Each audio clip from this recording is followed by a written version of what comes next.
O Brasil realizou ontem a eleição mais disputada da história. O candidato do PT, Luiz Inácio Lula da Silva, foi eleito com uma vantagem de menos de 2% dos votos. Agora terá a difícil missão de reunificar o país. Passada a festa democrática, as atenções se voltam para a transição do poder. Saiba como funciona esse processo agora na reportagem de Carolina Chaves. A segunda-feira amanheceu com jornalistas na porta do Palácio da Alvorada, aguardando um pronunciamento do presidente Jair Bolsonaro sobre as eleições. Luiz Inácio Lula da Silva foi eleito para o terceiro mandato como presidente da República. O resultado foi confirmado pelo TSE às 7h56 da noite, com 99% das urnas apuradas. Agora, as atenções se voltam para a sucessão. Até o dia 1º de janeiro, quando será feita a transmissão do cargo, uma série de procedimentos estão previstos na legislação. O primeiro é o chamado governo de transição. O presidente eleito, Luiz Inácio Lula da Silva, deve montar a partir de amanhã a equipe de transição de governo para conhecer a administração federal e se preparar para os primeiros atos. As regras para o processo de transição estão previstas na Lei 10.609 de 2002.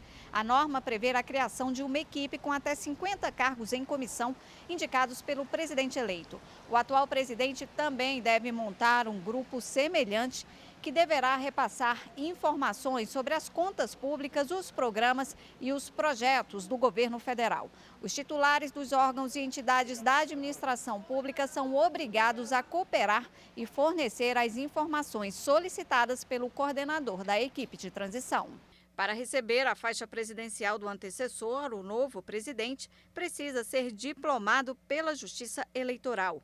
A resolução 23.677 do ano passado prevê que cabe ao TSE a divulgação ao final do primeiro ou do segundo turno dos candidatos eleitos à presidência e à vice-presidência da República.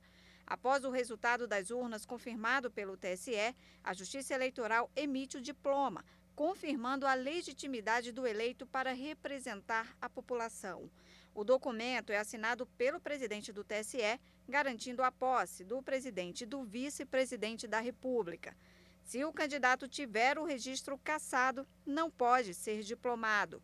Ainda segundo a resolução do TSE, o mandato eletivo poderá ser impugnado pela Justiça Eleitoral após a diplomação, no prazo de 15 dias, se comprovada a ação de abuso do poder econômico, corrupção ou fraude.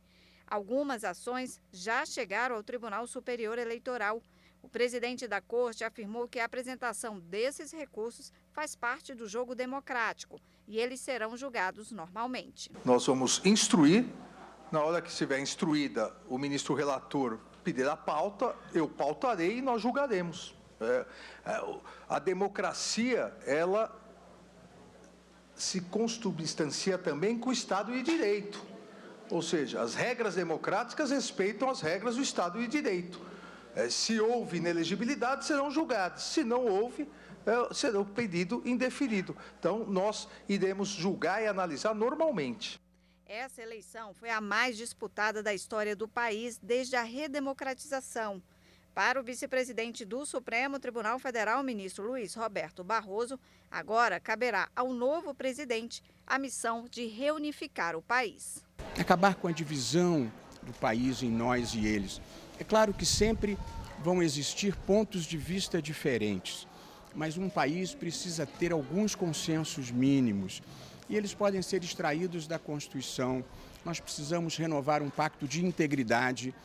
O Brasil precisa elevar a ética pública e a ética privada para se tornar desenvolvido. Nós precisamos de um pacto de responsabilidade social, fiscal e econômica. E acho que nós precisamos de um pacto pela educação básica. Nada é mais importante para a vida de um país do que a educação básica.